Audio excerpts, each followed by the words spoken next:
Di video kali ini, kita kembali belajar pada tema 9, subtema 2, muatan pelajaran PPKN. Peristiwa sekitar berkaitan dengan upaya peningkatan persatuan dan kesatuan serta pengamalan Pancasila.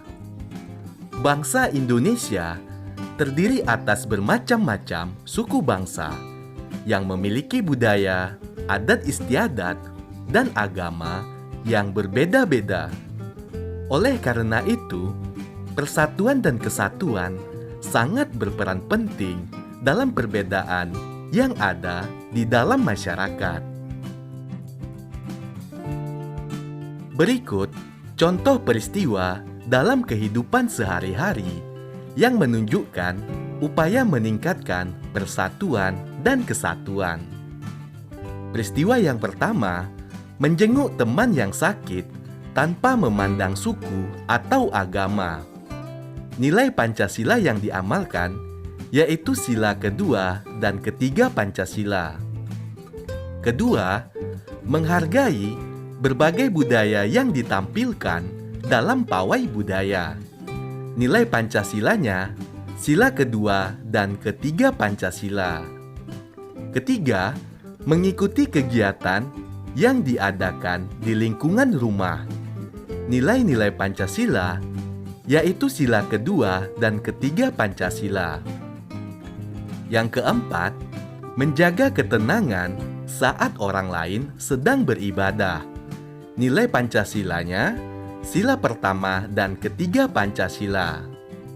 Menghargai pendapat teman yang berasal dari suku berbeda.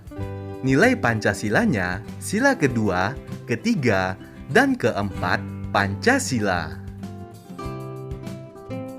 Berikut adalah contoh upaya meningkatkan persatuan dan kesatuan dalam menyikapi perbedaan budaya, suku bangsa, dan agama. Pertama, menghormati orang beragama lain yang sedang beribadah. Kedua, menghargai pendapat teman yang berasal dari suku yang berbeda. Ketiga, tidak mencela atau mengejek teman yang berbicara dengan bahasa atau dialek yang berbeda dengan kita. Sebagai masyarakat Indonesia, kita harus berperan serta dalam menjaga kelestarian budaya bangsa. Jangan sampai budaya, adat, dan kebiasaan yang kita miliki tergeser oleh budaya dari luar. Keragaman budaya yang kita miliki adalah jati diri bangsa Indonesia dan kekayaan tak ternilai yang tidak dimiliki oleh negara lain. Musyawarah sebagai bentuk persatuan dan kesatuan. Musyawarah merupakan kegiatan pembahasan suatu masalah bersama dengan tujuan mencapai keputusan untuk penyelesaian masalah tersebut. Musyawarah merupakan salah satu pengamalan sila keempat Pancasila. Contoh musyawarah antara lain menentukan tempat tujuan liburan bersama keluarga di lingkungan rumah, pemilihan ketua kelas di sekolah, dan pemilihan ketua RT di lingkungan masyarakat. Berikut hal-hal yang perlu dilakukan saat musyawarah. Pertama, saling menghargai dan menghormati pendapat. Kedua, menerima hasil keputusan musyawarah. Tiga, menjaga ketertiban selama kegiatan musyawarah.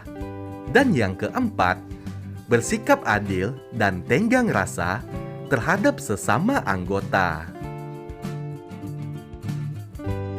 Berikut adalah hal-hal yang tidak boleh dilakukan saat musyawarah.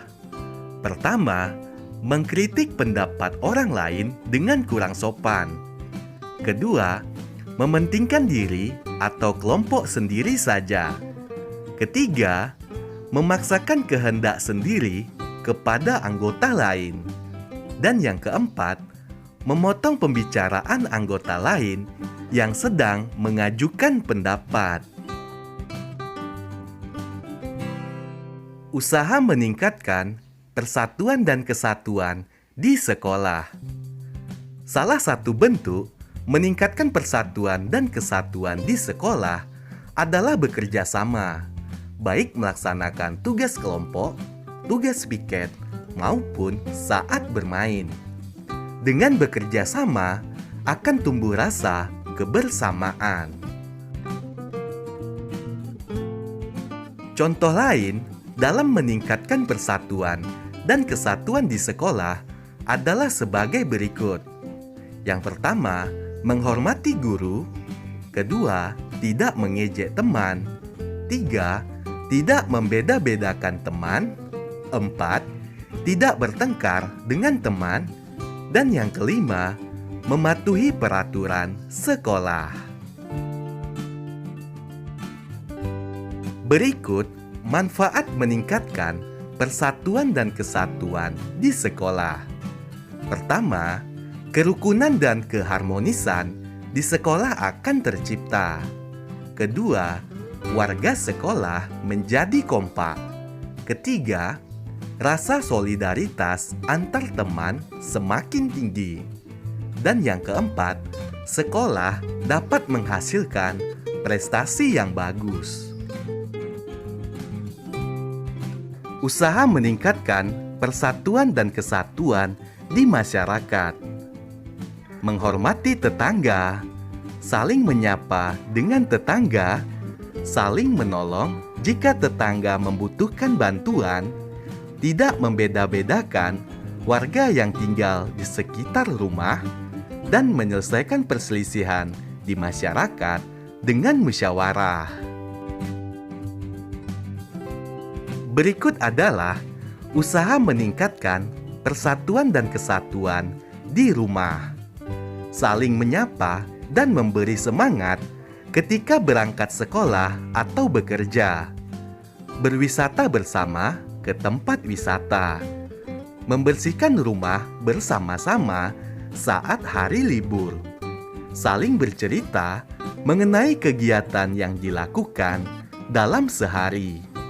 Dan membantu anggota keluarga lain tanpa harus diminta.